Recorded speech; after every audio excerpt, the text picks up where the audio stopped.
staff writer for the Washington Free Beacon, Elizabeth Harrington. Good to have you with us, Elizabeth. And Washington Bureau Chief for the Daily Beast, Will Ron. Good to have you with us. Elizabeth, Donald Trump is dominating, and the folks in that town, I understand, are a little discomfited by it all.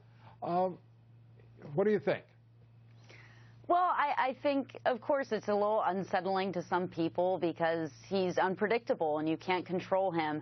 I think what's interesting now is that he's kind of showing that he thinks he's serious about this. He's serious about this campaign. He issued this immigration policy proposal, which does resonate with a lot of GOP voters and a lot of Republican ideas, like a nationwide E-Verify system, deporting criminal illegal aliens. I mean, I think some parts of it are completely unworkable. I mean, how is he going to get Mexico to pay for it? Well, the numbers there. He told you.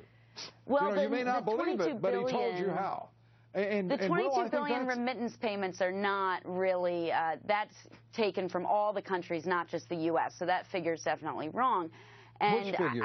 Which figure? The remittance, fees. Which? The $22 billion. No, it's actually $25 billion, and they are going to Mexico and have been for a decade. But that figure that he cited in that news article was from all nations, not just U.S., so that figure is a lot lower. Well, let's also keep in mind what we'd have to do to keep track of all those remittances going from the United States to Mexico. That's a court challenge waiting to happen if I've ever heard one. Well, I don't doubt that all of it's a court challenge. But the fact is, for the first time, and this is inconvenient to some, but for the first time, we've got a candidate who's actually talking about doing something with some specificity and suggesting that we do hard things. Now, I realize we also have a group of people in this country, modestly called elites, who think that people shouldn't have to do hard things like hard work when they are sent out by the federal government to enforce laws.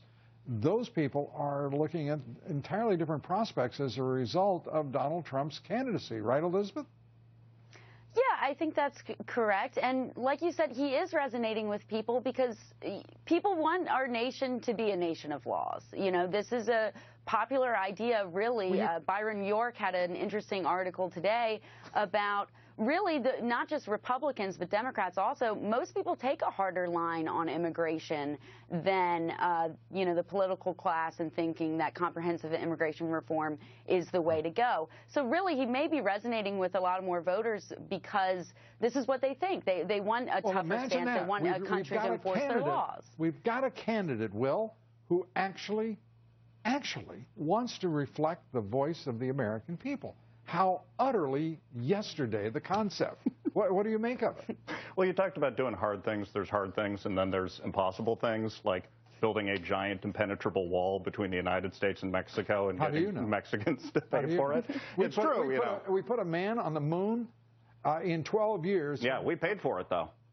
We didn't get Mexico to pay for Apollo 11. Well, we could have taken a few folks from Mexico. We could have tried, but...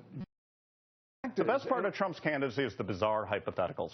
Well, let's talk about a bizarre hypothetical, because Elizabeth's talking about we're a nation of laws. This administration is not in any way enforcing immigration laws. In fact, we have a president who's writing executive fiats. We have, in point of fact, a Congress that has been bought and paid for, by the way, members of both parties, by the Chamber of Commerce, the Business Roundtable, and others, $1.5 billion spent on lobbying our Congress, and by far the largest amount of money spent on any issue. Does that disturb anybody in Washington, Elizabeth? I mean, sure. I think people... You got the number of remittances from Washington, from the United States to Central America, but the reality is no one's paying attention to how much K Street is spending to buy votes and influence. Well, yes. I mean, that's why Trump is resonating, I think, because he doesn't talk like a politician. He's already a billionaire. He can't be bought. People like that idea. Yeah, that makes him unpredictable. He's not going to be listening to consultants. And yes, he's unpredictable. But I think Will's right. Some of these things aren't really practical. They wouldn't actually happen if he does ever find his way into the White House. So Elizabeth is pointing out that Trump might be one of those candidates who would not be able to accomplish everything he promised, differentiating him from a legion of politicians. Well, yeah, of course, everybody who gets in is going to make promises that they probably can't deliver on. Yeah. It's just Trump delivers such outlandish promises at times. Which one's the most outlandish? They're usually bigger. They're huge.